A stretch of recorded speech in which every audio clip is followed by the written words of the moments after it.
الحمد للہ وکفا والصلاة والسلام علی سید الرسل وخاتم الانبیاء اما بعد۔ قرآن مجید کے تیسرے پارے کا آغاز سورہ بقرہ کی آیت نمبر 253 سے ہو رہا ہے۔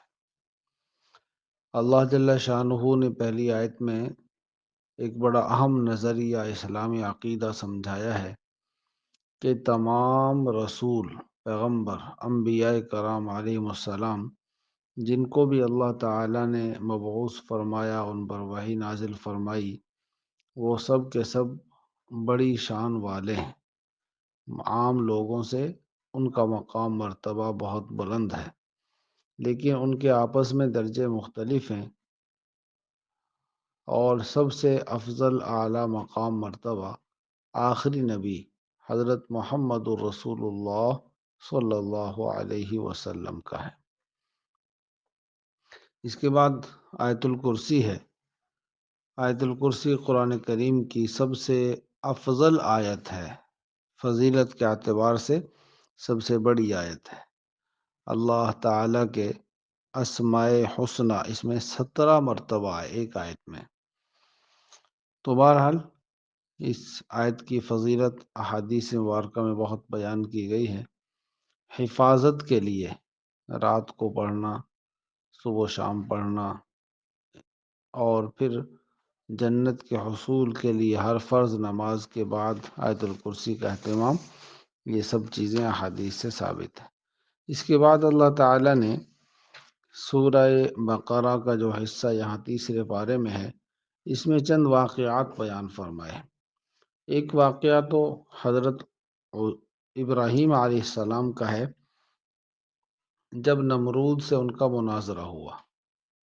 نمرود بڑا بادشاہ تھا جس نے اپنے خدا ہونے کا دعویٰ بھی کیا۔ تو اس نے حضرت موسیٰ علیہ السلام نے اللہ تعالیٰ کا تعارف کروایا کہ میرا رب وہ ہے کہ یہ ساری کائنات کا وہی مالک ہے، زندگی موت اس کے قبضے میں ہے۔ تو وہ کہنے لگا کہ یہ تو میں بھی کر سکتا ہوں، جس کو چاہوں زندہ چھوڑ دوں، جس کو چاہوں مار دوں، جیل میں سے نکالا۔ حضرت ابراہیم علیہ السلام نے فرمایا میرا رب وہ ہے جو روزانہ سورج کو مشرق سے طلوع کرتا ہے، مغرب میں غروب کرتا ہے، تو اس کے خلاف کر کے دکھا دے۔ اس پر وہ خاموش ہو گیا، لاجواب ہو گیا۔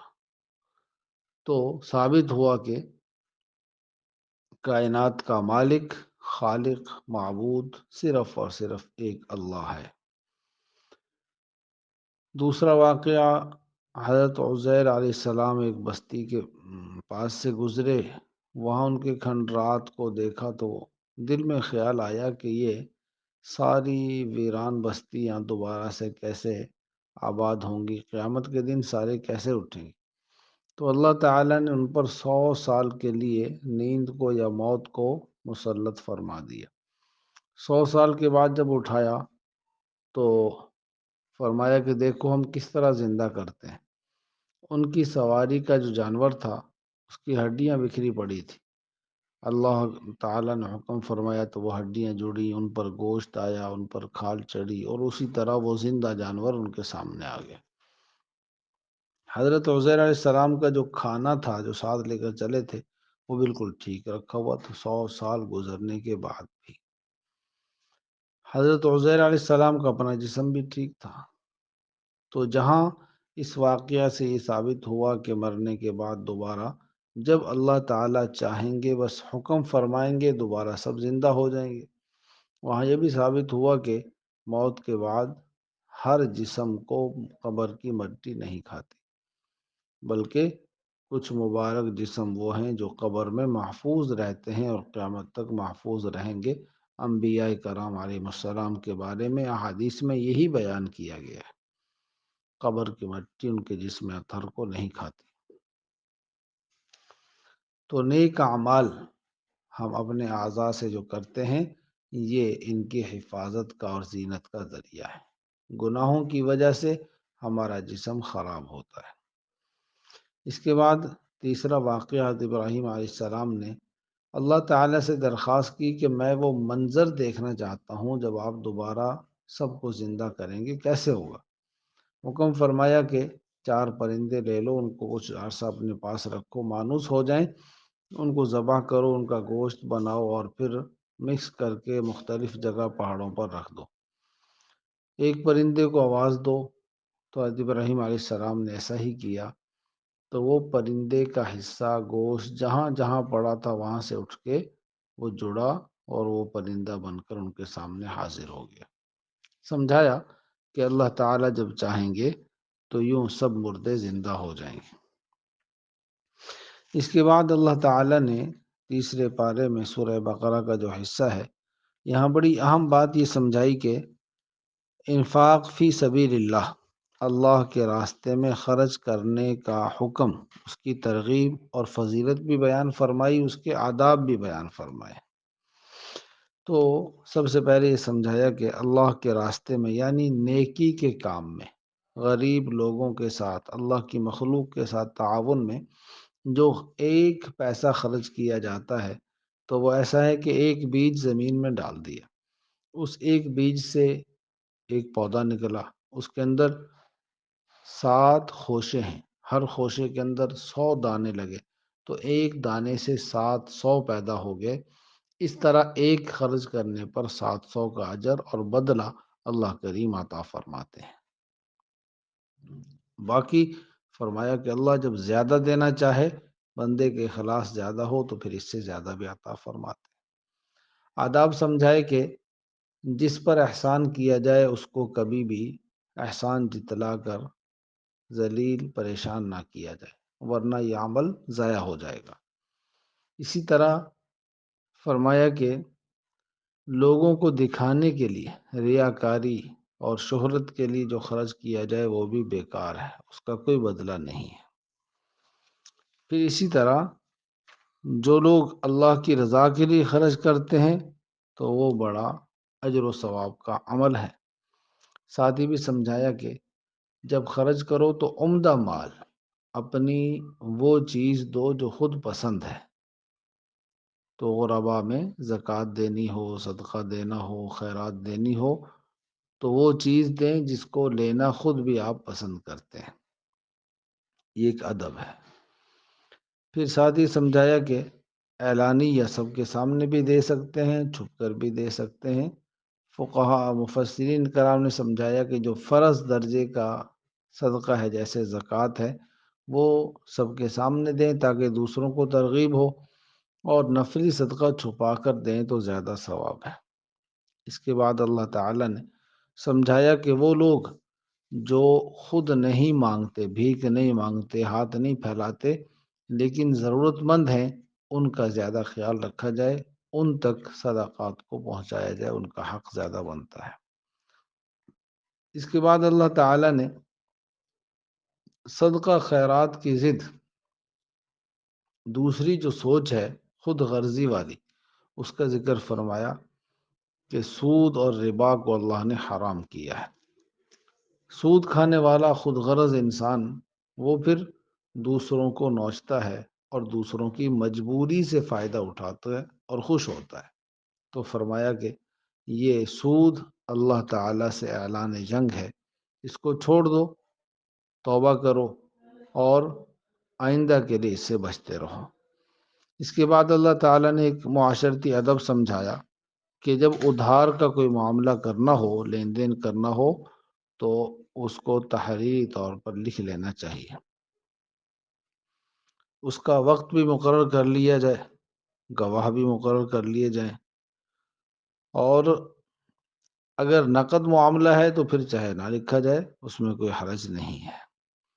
سورہ بقرہ کے آخر میں اللہ جل شانہ نے وہی پھر نظریہ سمجھایا کہ انبیاء کرام علیہ السلام سبھی برحق ہیں، لیکن ان کے درجے آپس میں مختلف ہیں۔ ہر حال میں انسان کو اللہ سے مانگنا چاہیے، بہت سی دعائیں سکھائی ہیں، اور ساری محنت کرنے کے بعد بھی اللہ تعالیٰ سے رحمت کی، مغفرت کی دعا کرنی چاہیے۔ اس کے بعد سورہ آل عمران شروع ہو رہی ہے۔ سورہ آل عمران یہ سورہ بقرہ کے بعد قرآن کریم کی بڑی صورت ہے۔ تیسرے پارے کے 8 رکوع تو سورہ بقرہ کے تھے، اب 9ویں رکوع سے سورہ آل عمران کا آغاز ہو رہا ہے۔ یہ صورت مدنی صورت ہے، اس میں 20 رکوع اور 200 آیات ہیں۔ چونکہ اس صورت میں حضرت عمران علیہ السلام، یہ حضرت مریم علیہ السلام کے والد ہیں، ان کا نام ہے، ان کے خاندان کا زیادہ ذکر ہے، اس لیے اس صورت کا نام آل عمران رکھا گیا۔ نبی کریم صلی اللہ علیہ وسلم نے فرمایا کہ مجھے 2 روشن صورتیں عطا کی گئی ہیں، ایک سورہ بقرہ اور ایک آل عمران، ان کو پڑھا کرو۔ بہرحال سورہ بقرہ میں بڑی تفصیل کے ساتھ بنی اسرائیل کے ایک گروہ یہودیوں کا ذکر تھا، تو سورہ آل عمران میں زیادہ ذکر بنی اسرائیل کی دوسری جماعت نصارہ، جن کو عیسائی کہا جاتا ہے، عیسائیوں کا ذکر زیادہ ہے۔ اس صورت کی 80 آیات اس وقت نازل ہوئیں جب نجران کے عیسائیوں کا ایک وفد نبی پاک صلی اللہ علیہ وسلم کی خدمت میں حاضر ہوا۔ اس وفد میں نصارہ کے عیسائیوں کے 60 افراد شامل تھے۔ انہوں نے حضرت عیسیٰ علیہ السلام کے بارے میں آپ صلی اللہ علیہ وسلم سے بہت تفصیلی بات کی، بحث بھی کی۔ وہ یہ کہتے تھے کہ نعوذ باللہ حضرت عیسیٰ علیہ السلام اللہ کے بیٹے ہیں، کبھی کہتے نہیں وہ خود خدا ہیں، کبھی کہتے کہ نہیں 3 میں سے ایک خدا وہ عیسیٰ علیہ السلام ہے۔ تو اس طرح کے مختلف نظریات کو ثابت کرنے کے لیے دلائل دیتے رہے۔ اللہ جل شانہ نے وحی کے ذریعے نبی پاک صلی اللہ علیہ وسلم کو جو دلائل سمجھائے، ان میں خاص طور پر یہاں یہ بیان کیا گیا ہے کہ حضرت عیسیٰ علیہ السلام کی مثال ایسی ہے جیسے آدم علیہ السلام۔ حضرت آدم علیہ السلام بھی اللہ کی قدرت کی نشانی ہے کہ ان کو بغیر ماں کے، بغیر باپ کے اللہ نے بنایا ہے۔ حضرت عیسیٰ علیہ السلام کو اللہ تعالی نے بغیر باپ کے پیدا کیا ہے، صرف عورت سے۔ تو اس طرح یہ اللہ کی قدرت کی نشانی ہے۔ جب حضرت آدم علیہ السلام کو تم خدا نہیں سمجھتے، یا خدا کا بیٹا نہیں سمجھتے، یا خدائی میں شریک نہیں سمجھتے، حالانکہ نہ ان کا باپ ہے نہ ماں ہے، تو عیسیٰ علیہ السلام کو کیسے سمجھ سکتے ہو؟ دوسری بات یہ سمجھائی کہ خدا کی اولاد یا خدائی میں شریک وہی ہوگا جس کی صفات خدا والی ہوں۔ اللہ تعالی زندہ ہے، جسے موت نہیں ہے۔ عیسیٰ علیہ السلام پر تم خود کہتے ہو کہ ان کو تو سولی پر چڑھایا گیا، ان کے لیے موت تسلیم کرتے ہو۔ اللہ تو کھاتا نہیں ہے، عیسیٰ علیہ السلام کھاتے تھے، تم سب مانتے ہو۔ حالانکہ باپ بیٹے میں، اولاد میں، ماں باپ میں مشابہت ہونی چاہیے۔ اللہ تعالیٰ سے کوئی چیز مخفی نہیں ہے، عیسیٰ علیہ السلام سے بہت بے شمار چیزیں مخفی ہیں۔ تو بہرحال سمجھایا گیا کہ وہ اللہ کے بندے ہیں، کلمۃ اللہ، اس لیے ان کو کہا گیا کہ اللہ نے اپنے حکم سے، کلمہ کن سے ان کو پیدا فرمایا ہے۔ بہرحال سورہ آل عمران میں اللہ تعالی نے واقعات بیان فرمائے ہیں۔ ایک تو حضرت مریم علیہ السلام کی ولادت کا واقعہ ہے کہ ان کی والدہ بہت نیک تھیں، ان کے والد کا بھی ذکر آیا، حضرت عمران نیک بندے تھے، اور ان حضرت مریم کی جو والدہ تھیں حنہ بنت فاقوس، یہ بھی بہت نیک خاتون تھیں، اولاد نہیں تھی ان کے ہاں۔ منت انہوں نے مان لی کہ اگر اللہ نے ہم کو بیٹا دے دیا تو اسے بیت المقدس کا، مسجد اقصیٰ کا مجاور اور خادم بنا دیں گے۔ اللہ تعالی نے دعا قبول فرمائی، لیکن بیٹے کے بجائے بیٹی عطا فرمائی۔ اب لڑکیوں کو تو وہاں مسجد اقصیٰ میں خدمت کے لیے نہیں رکھا جاتا تھا، تو اللہ تعالی نے اپنے اس دستور کے خلاف اس بچی کو قبول فرمایا۔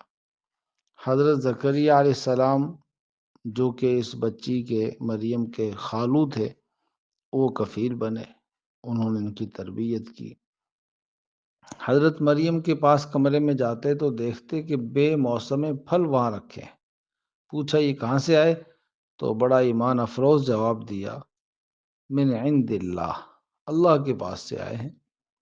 حضرت زکریا علیہ السلام خود بھی اللہ کے نبی تھے، لیکن اس جملے سے دل پر ایسا اثر ہوا، وہیں اللہ تعالیٰ سے دعا مانگی کہ اللہ آپ مریم کو بے موسم پھل دے سکتے ہیں تو آپ قادر ہیں مجھے بھی اولاد عطا فرما دیجیے، اگرچہ میں بوڑھا ہو چکا ہوں، بیوی بوڑھی ہے۔ تو اللہ تعالیٰ نے یحییٰ علیہ السلام کی صورت میں بیٹا عطا فرمایا۔ اس کے بعد حضرت عیسیٰ علیہ السلام کی پیدائش کا ذکر ہے کہ اللہ تعالیٰ نے بغیر باپ کے اپنے حکم سے حضرت مریم علیہ السلام کے ہاں بیٹا پیدا فرمایا۔ حضرت عیسیٰ علیہ السلام کی صفات بیان کی گئی ہیں کہ وہ کلمۃ اللہ ہیں، یعنی اللہ کے حکم سے اور اللہ کے امر سے پیدا ہوئے۔ علم اور تقوی، دنیا سے بے رغبتی، عبادت اور سرداری اللہ ان کو عطا فرمائیں گے، پاک دامن ہوں گے اور انبیاء کرام علیہ السلام کی جماعت میں شامل ہوں گے۔ اللہ ان کو کتاب بھی عطا فرمائیں گے، ان کو معجزات عطا فرمائیں گے کہ وہ مٹی کے پرندے بنا کر ان میں پھونک ماریں گے تو زندگی ان کے اندر پیدا ہو جائے گی، وہ اڑنے لگیں گے۔ مردوں کو حکم فرمائیں گے تو وہ کھڑے ہو جائیں گے۔ نابینا یا کوڑی شخص پر ہاتھ پھیریں گے تو ان کو صحت مل جائے گی۔ یہ حضرت عیسیٰ علیہ السلام کے معجزات ہوں گے۔ پھر اللہ تعالیٰ نے حضرت عیسیٰ علیہ السلام ہی کے بارے میں فرمایا کہ ان کو آسمانوں پر اٹھا لیا گیا، ان کو قتل نہیں کیا گیا۔ پھر احادیث مبارکہ میں سمجھایا ہے کہ قیامت کے قریب حضرت عیسیٰ علیہ السلام دوبارہ زمین پر تشریف لائیں گے اور اسلام جو آخری دین ہے اسی کی تعلیم دیں گے اور اسی کا نظام نافذ کریں گے۔ تیسرے پارے میں اللہ تعالی نے اس کے ساتھ ساتھ یہ بھی سمجھایا ہے کہ بادشاہت، عزت، ذلت، یہ ساری جو چیزیں دنیا میں انسان کو ملتی ہیں یہ اللہ کے حکم سے ہیں۔ اصل سارے خزانوں کا مالک اللہ ہے، اس لیے انسان کو چاہیے جو کچھ بھی چاہیے اپنے رب سے، کائنات کے مالک سے، اللہ تعالیٰ سے رجوع اور رابطہ رکھے، اللہ سے مانگے، اللہ ہی سارے خزانوں کا مالک ہے۔ اللہ رب العزت سے دعا ہے اللہ کریم ہمیں بھی قرآن پاک کو پڑھنے، سمجھنے، عمل کرنے، آگے پہنچانے کی توفیق عطا فرمائے۔